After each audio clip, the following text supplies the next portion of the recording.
Good morning, everyone. This is Ivan, and welcome back to the Ivan Rides YouTube channel. Today is finally the day. We finally get to experience Super73's long-awaited, much-anticipated torque update.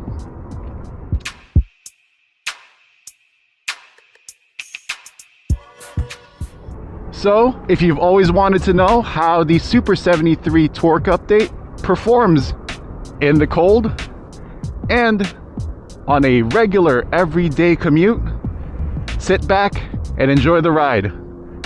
Today, we're going to be taking the Super73 on the longer route.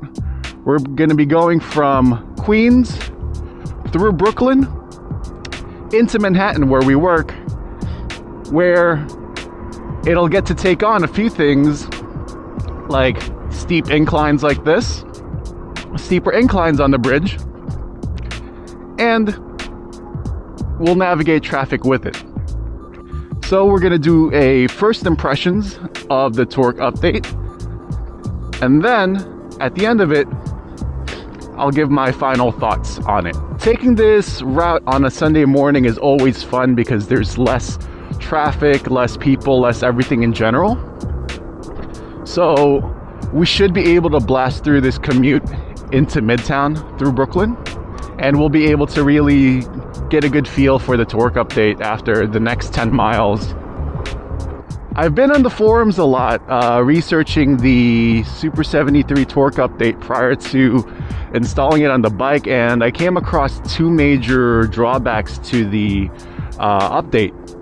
The first one is it does drain your battery faster. So if you've only got a single battery setup, you do have to worry about going through that faster, which means it's not necessarily the range, but your ability to take on higher speeds for longer. But luckily for me, I don't really care about that because I have the dual battery setup with a Shy system. And then the second is you do lose miles per hour off of the top end in exchange for the lower end torque. We'll see if we experience any of those today. And the first major test for the torque update is coming up here. This is the Kosciuszko Bridge. We're gonna see how this guy handles this hill.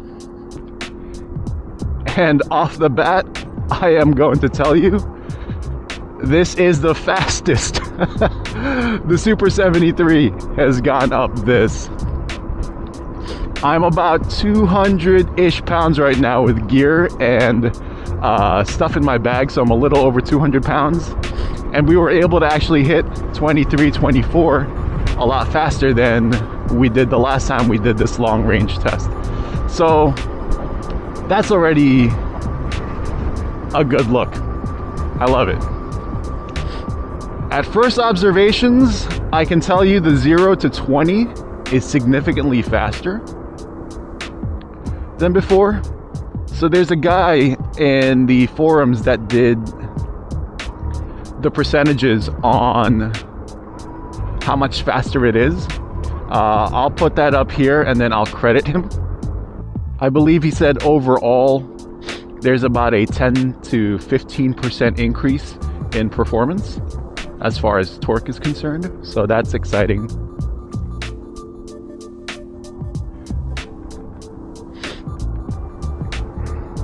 Yeah. Look how much faster it got to 24, 25, 26. This is a completely different bike. You know, it's crazy. This is all I really wanted since owning the bike. It's just unfortunate that it took 950 miles and a couple of months to get there.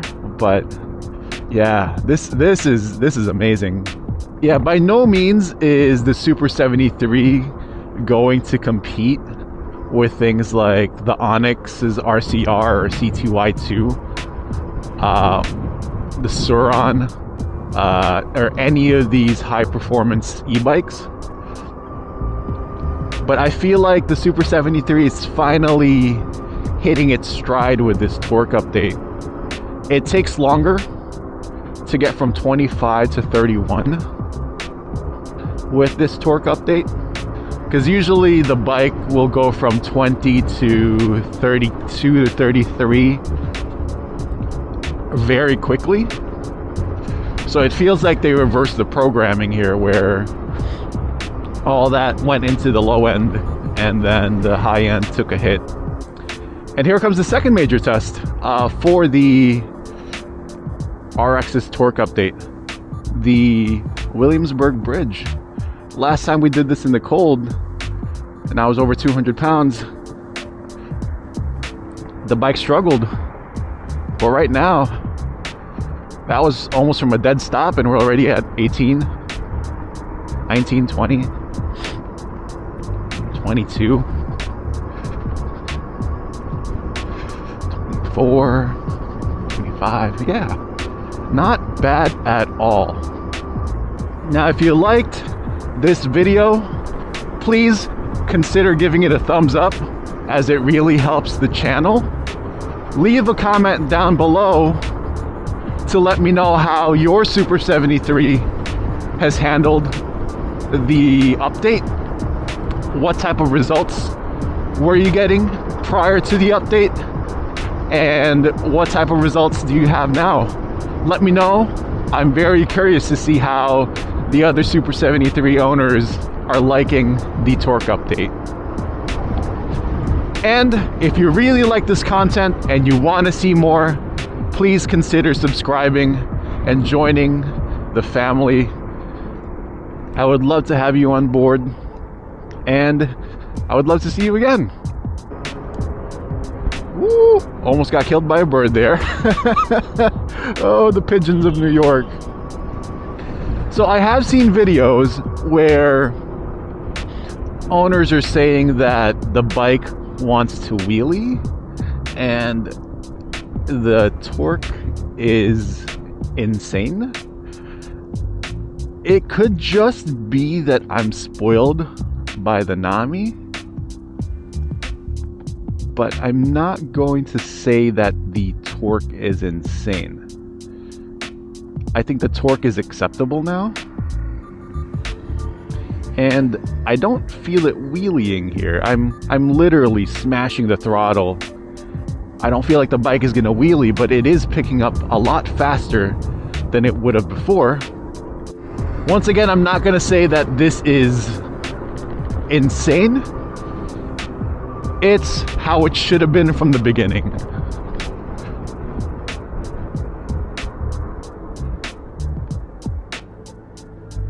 So what I'm noticing so far is the torque update has given us a better ability to keep up with traffic here in the city.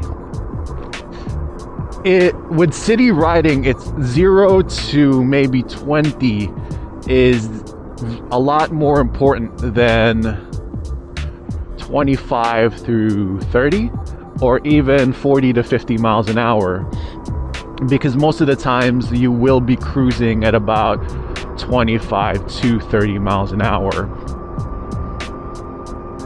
And the torque update has really allowed us to do that. We're able to ride up here to, for example, the Grand Central Terminal and not worry about if we're going to stop the cars or slow down the cars.